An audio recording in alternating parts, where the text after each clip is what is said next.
So in this third lecture, we're going to talk basically about, they had the major win over Carthage in the Second Punic War, and now it's basically a full empire, although it's still a republic by government style. It's grown beyond anyone's wildest imagination. They now control the entire Mediterranean Sea, which is around, and this is about 200 BC. The next couple centuries are going to be pretty tumultuous. The next century in particular, it's an absolute mess, and that's really what this kind of is going to be about. Now, quick point about the Third Punic War. Obviously, there is a Third Punic War, but it's not really a fair fight. There's nowhere the same kind of conflict. It's largely driven by fear of what Carthage could become if they don't go ahead and just wipe them out. And Carthage still has some pretty good advantages, but the Romans, by this point, have the confidence and the momentum, and it's really not going to be a fair fight. And so, in particular, there's a senator named Cato, and he goes and he ends all of his speeches in the Senate with the phrase that Carthage must be destroyed. So if they're having a legislative session, and let's say they were voting on a new tax, right? He'd be like, I think that we should tax so that we can raise money to hold a celebration for Jupiter, and Carthage must be destroyed. And they'd be like, we need to put a new stop sign up in the middle of town because we've had a lot of accidents there. He's like, I agree that we should put a new stop sign up and a new speed limit on the Appian Way, and Carthage must be destroyed. And he does this over and over and over, like a broken record, right? And it's kind of ridiculous, but it's kind of funny that he just keeps saying it over and over again. Carthage must be destroyed. And what do you want us to do about the price of grain? Oh, I don't know. We should probably raise the price of grain, and Carthage must be destroyed. And so eventually, people go, okay, fine, Cato, if you will be quiet, we will destroy Carthage. They send a army over the sea, and they take the city. And, basically that's the Third Punic War. But now the other ones, they all last like 20 years. This one's only like 3 years. And pretty much all you need to know is that the Roman general is another man named Scipio, which is the third Scipio Aemilia, and Carthage. And he goes there for 3 years until he finally conquers it. He sacks the city. He burns it to the ground. They said that not one stone was left on top of another. Like when they say Carthage must be destroyed, they tore it down brick from brick, like it was flat, no buildings. And so the modern myth has kind of grown up around it or whatever. But, they basically, and then not only do they tear it down brick for brick, but then they go and take salt and they go to any fields within like 50 miles and they salt the field so that nobody can ever grow crops there for like hundreds of years. So they go, not only are you don't have a city left, but now you can't grow crops here. There's no reason to even come back, right? It's kind of crazy. They say that Scipio, that wasn't necessarily his intention, that he actually cried when he saw what his troops had done. And so basically it was a pointless destruction of a really once great city, but it was really because of Rome's overwhelming fear of what Carthage could become once again, and they see what they're becoming, and they don't want to have a rival to that degree, and so they kind of set the tone of like, we're just going to get rid of you, which is kind of crazy. Now, this is kind of an overview slide here.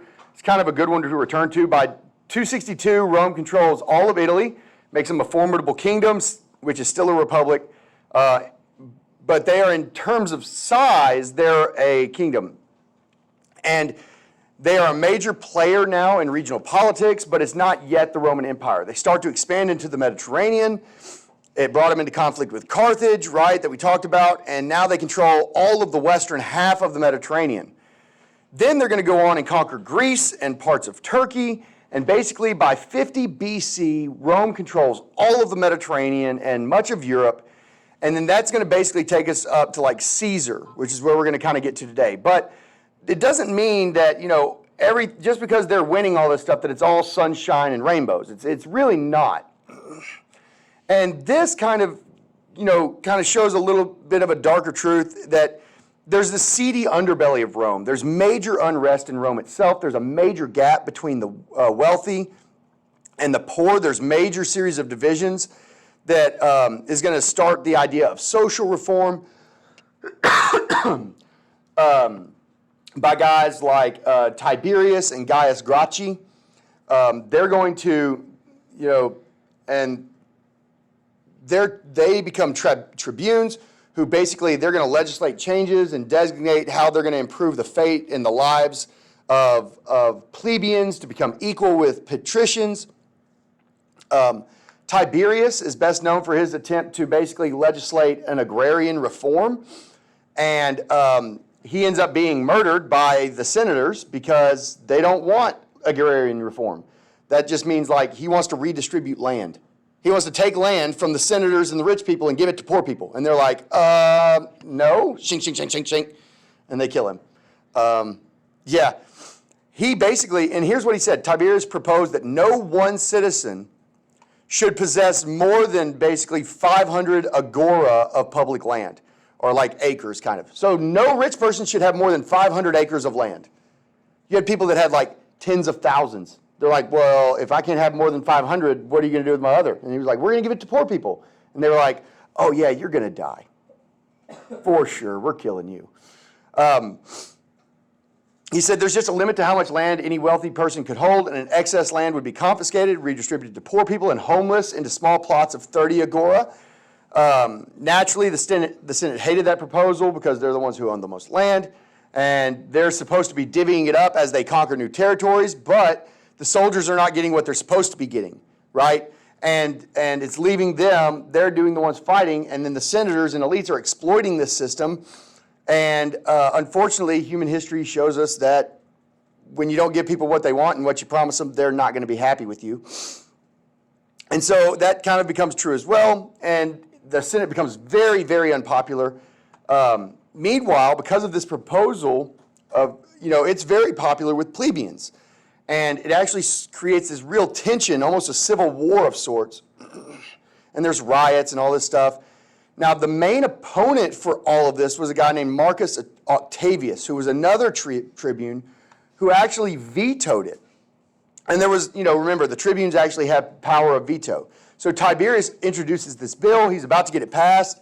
And Marcus Octavius vetoes it. And then a man named Kingid of Pergamum, he goes in and he says, hey, we're not going to allow this to happen. So when they go in and they try to take his land and distribute his fortune to the people of Rome, he's like, I'm not going to have this, because he has this huge fortune. And he says, I'm not going to have it, but what I'll do is I'll donate it to Rome, essentially. I'll donate it to the Republic, and then they can divvy it out. And it turns basically the wealthy of Rome into the richest people in the world, essentially. And Tiberius says, no, we should use this to fund this agrarian law, right? And he wants to vote on it. And he brings it up for a vote, and they're mad about it. And like I said, they kill him. And so, it's not good. So not only that, but he tries to run for re-election, which, remember, consuls serve for one, so they really murder him at his re-election. But he's running for re-election because he's trying to get all this stuff passed, and they kill him. Opponents of Tiberius beat him to death with wooden chairs. Yeah. They beat him to death with wooden chairs. They didn't stab him. It was worse. He's in the Senate saying, I'm going to run for consul again. They're like, you can't do that. And he's like, the people want it. They think that if I can get this law passed, they'll be more happy. And they're like, yeah, you can't run again. And in fact, you're a traitor for trying to be a dictator. And then they beat him to death with chairs.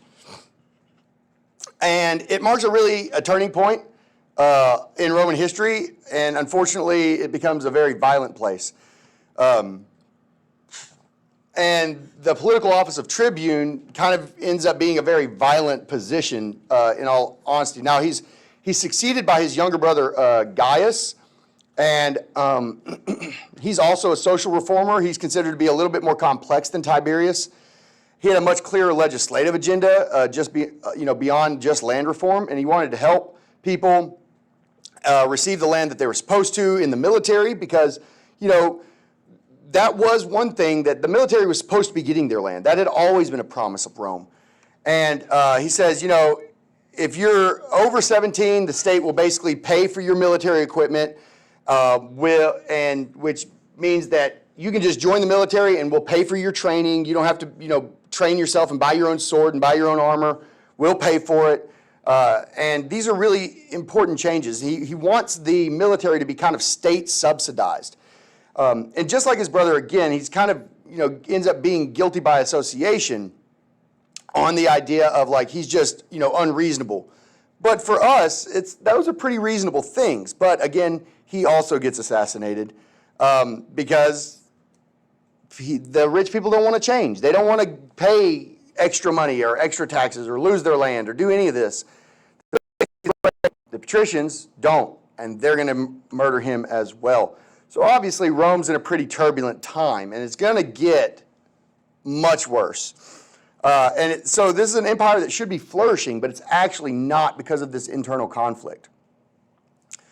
Now that brings us to the civil war between Marius and Sulla, and Lucas Cornelius Sulla, both of whom are generals. We're going to try and streamline this into a few minutes, but let's start with this simply. A great Roman is supposed to prove his greatness through the toils of blood and endurance and through doing honorable and noble things for Rome, right? But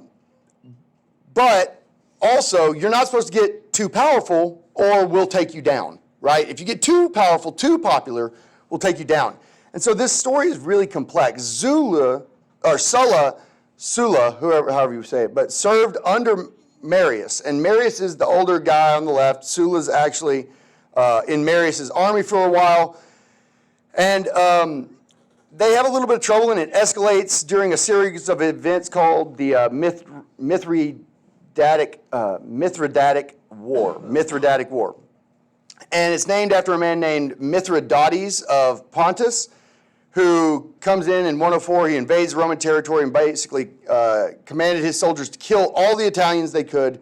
Rome, of course, isn't going to let this go. They're going to demand revenge. So the Senate appoints Sulla to command a force to go get revenge on Mithridates.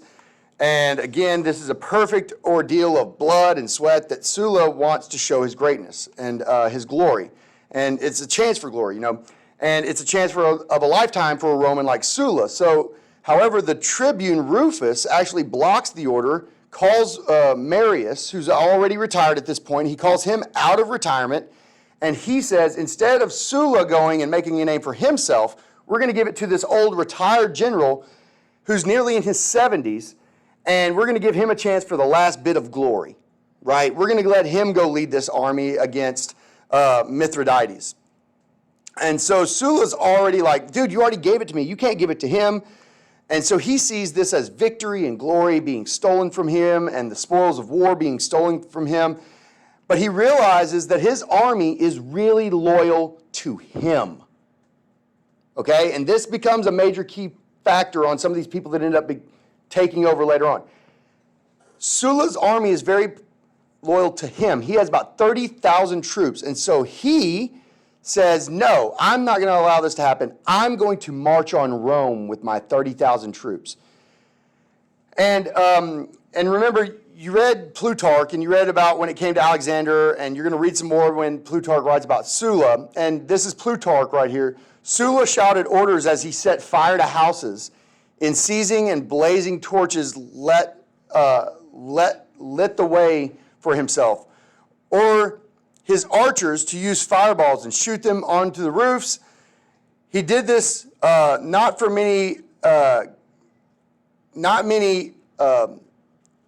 with good calculation, but in a passion, and having to surrender to his anger, the command over his actions made his entry by fire, and he made no distinction between guilty and innocent.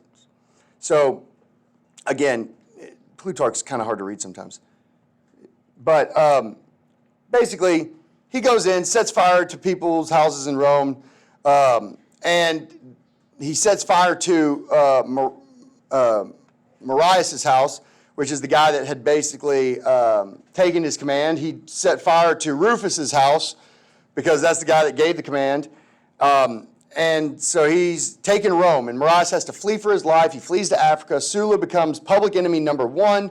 Basically, he's a general who just attacked Rome, which is crazy. It's chaos. It's not a glorious Rome that you often read about. And fighting breaks out in the streets, and eventually they realize his best decision was to withdraw from Rome, and now he fears for his own life, and he leaves and fights Mithridates. And even though they told him not to, right? And then Marius comes back. He's seeing this soap opera playing out, and it's hard to keep straight. But the point is, it's becoming this gigantic civil war between men who are supposed to be fighting for the glory of Rome, but now they're basically just fighting for their own glory. Marius returns to Rome, initiates 5 days of murder and plunder on anyone who supported Sulla. He tries to kill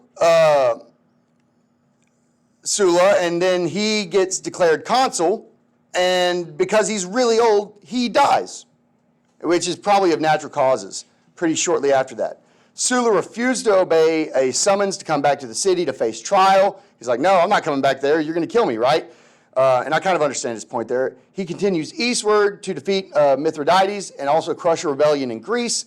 He's done all these things, these great mighty Roman things. He's given his men permission to pillage and murder as they saw fit on these campaigns. He destroys priceless artifacts and trees, and supposedly where the great philosophers like Plato and Aristotle had once taught.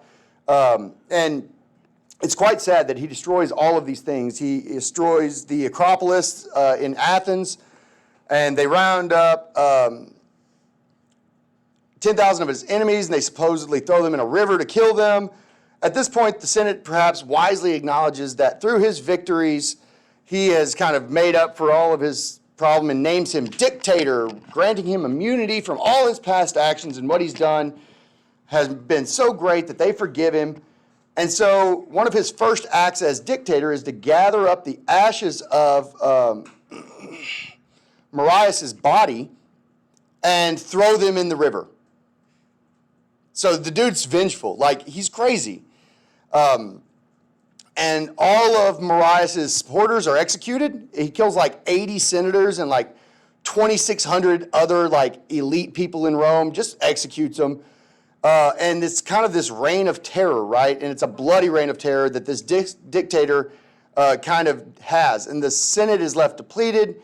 He posts, prescription lists in public spaces and says, hey, here's the people I want dead. He posts hit lists, and he says, these are the people I want dead. If you find them, just kill them, and you'll get a reward. Bring me their heads.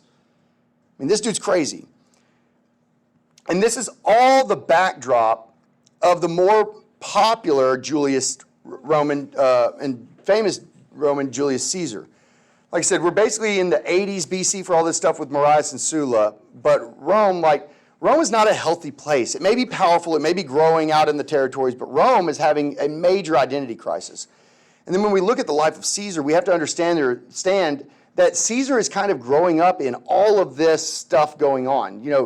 In the 80s BC, Caesar's in his teens, and Caesar is becoming a young man. He sees all these interactions between these powerful men and what they're doing for Rome, and in both cases, he learns from that. And so Caesar's is actually not popular with Sulla. There's a woman named Cornelia, and at the tender age of 16, and she dies about 15 years later, and Caesar actually married her, and Sulla was kind of obsessed with her, and Caesar marries her, and so he doesn't like Caesar because of that.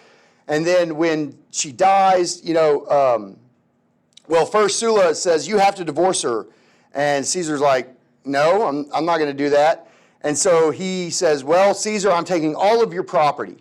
Now, Caesar was affluent, and he takes all of Caesar's property and says, now I'm going to kill you. And Caesar says, no. I'm going to escape this wrath of you by joining the military. And that kind of starts his outstanding military career. he goes towards Asia, and eventually his friends convince Caesar to come back. Sulla dies of this stomach disease, apparently, that was very painful. I don't know. Maybe he just pooped himself to death. I don't know what kind of stomach disease. It could have been cancer. I mean, obviously they don't know it right now, but it was a really bad stomach disease, and historians don't give a whole lot of detail on that. But Caesar, at that point, once Sulla's dead, Caesar realizes my main opponent, who really was headed out for me, he's dead. I can go and start my political career. And he wants to build up his popularity amongst the Roman citizens. And so to gain power in the Senate, and that's his ultimate goal. And he has a very long and illustrious military career. I don't have time to get into all of that. But during a lot of his travels, in one of his travels, he actually got kidnapped by pirates. Caesar got kidnapped by pirates. And in a daring display of negotiation skills, and basically classic Roman arrogance, he basically convinces his captors to raise the ransom. So the pirates are like, hey, if you want this rich guy back, we want $1 million. And he was like, $1 million? Dude, they want me back more than that. You should ask them for like 10 million. I'm an important guy. And they're like, oh, okay. And so he writes, and these guys are probably illiterate, and he basically tells the people, hey, they want this money. And they're like, well, we have a standard letter. It says $1 million.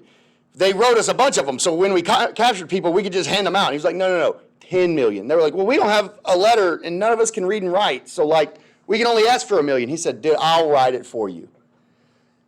You want 10 million? And so they're like, yeah, write 10 million. He's like, okay. And so he starts writing the letter, and he's like, hey, Rome, I've been captured by pirates, and these guys are morons. They're sitting here watching me write this letter, and they think I'm asking you for 10 million.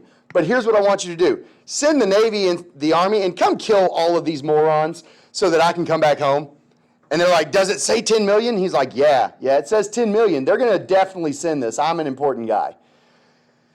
And basically, he sends it, and they come back and kill him, right? And it's pretty insane. But Caesar does end up successfully basically escaping and then capturing all the pirates and killing them, which is kind of funny. Like, he just tricked them. Like, what a really interesting thing to do. But Caesar his stature further is enhanced in 74 BC when he puts together a private army to defeat another Mithridatic army who had declared war on Rome. And so his name becomes very, very synonymous with greatness after he defeats the Mithridatic army. Then he begins an alliance with a guy named Pompey, who is a very powerful general in his own right.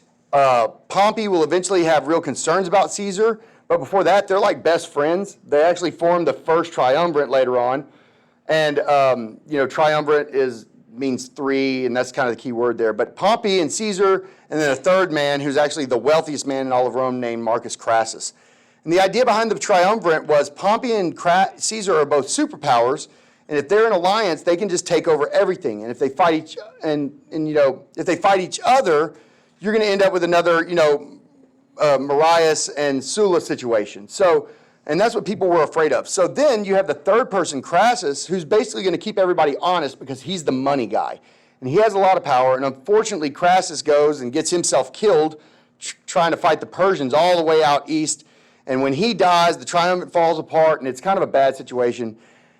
Caesar tries to solidify his arrangement with Pompey by marrying his daughter. Julia married Pompey. And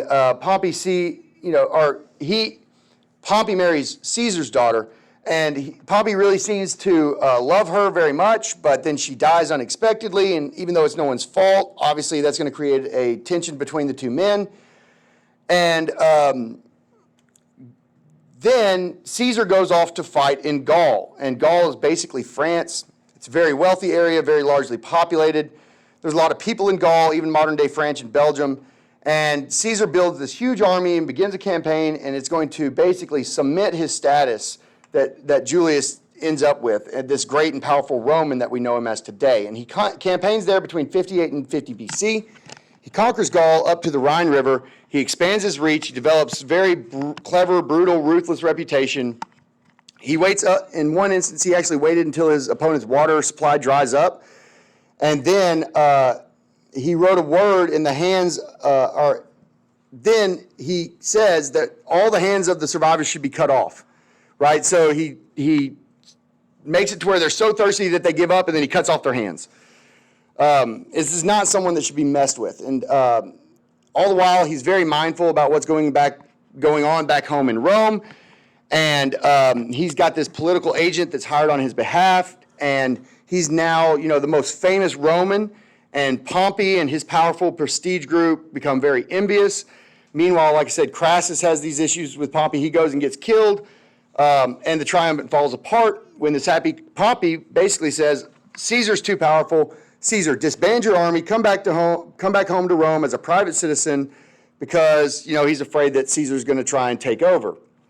Rather than doing that, Caesar orders his army to march to Rome, and that's a very powerful moment. Pompey further aligns himself with the Senate, who sees Caesar as a national threat, and now civil war seems inevitable. And Pompey is kind of on the way out. Pompey had his day, but his troops are no match for Caesar's at this point. Pompey flees Rome. He actually lands in Greece. He gets defeated again by Caesar there. Then he flees and goes to Egypt. Now, there's a whole lot more to this story that I find quite interesting. But the Egyptians know that Pompey had been defeated, and they favor Caesar. Pompey thinks he's going to get asylum in Egypt, and as soon as he gets to the shores of Egypt, they cut his head off and say, hey, we're with Caesar. They take it to Caesar. Caesar's actually pretty sad about it, fakes being sad about it, because he's kind of got the whole Alexander, like only kings and powerful people should kill other powerful people. But either way, he chases him to Egypt. Caesar gets there. He meets Cleopatra, and that's a whole different story for a whole nother time, because that's a really interesting story. Because Cleopatra at this point, her brother was actually Pharaoh in Egypt at the time. He's mad at his sister. He asks Caesar, he says, we will follow you. We'll be part of Rome without any battles if you will go and kill my sister for me. And she's in hiding. So Caesar goes and he's like, fine, I'll go find her and kill her. They go hunt her through the desert, and eventually his scouts find her and tie her up and put her in a tent. And they're like, hey, Caesar, we caught her. Do you want us to kill her? He says, no, I promised this guy that I'll kill her. And I want to make sure the job's done right. So he goes. When he walks in, he basically realizes, oh, she's hot, and I'm lonely. And she puts it on him pretty good, and then basically develops this sexual relationship with Caesar, and then they betray her brother, and then he installs her as Pharaoh, and then Egypt is part of Rome. It's a lot. It's an interesting story. She actually ends up having a son with him, Sarai, and then Sarai proves a pretty pivotal instrument later years once Caesar dies, and then once Caesar dies later on, she ends up hooking up with his best friend because she's just hungry for power and she doesn't want to get thrown out of the throne. So she figures the best way to make sure that happens is to be pretty close with the Roman emperors. And she thought his best friend was probably the next in line, so she hooks up with him. And then, yeah, it's all pretty messed up politics, to be completely honest with you. But a lot of this stuff that happens here, Caesar helps Cleopatra against her brother. At any rate, Caesar then returns home to Rome, triumphant. He's hailed as the father of his country. He's made dictator for life. He gets through, a lot of popularity. He kind of manipulates the people and gets a lot of wealth. He appears to be, really helpful to and beneficial to the people, but the Senate doesn't see it that way because he says, hey, I'm a man of the people, and the Senate, he starts talking bad about him, And we know how this kind of ends up because the Roman Senate says, no, we're not going to have a dictator, and they murder him as well. Because the Senate, it seems like they're a bunch of jerks. They just kill everybody they don't like. And so he obviously gets murdered on the 15th of March, actually. And so then all of a sudden you end up with this military campaign, and it kind of, you end up with all of these different, the second triumvirate, you have conflict and all of this, and that really takes us into the beginning of the empire, and we'll kind of touch on that in the next module, and we'll kind of open up with that in the next module. The end.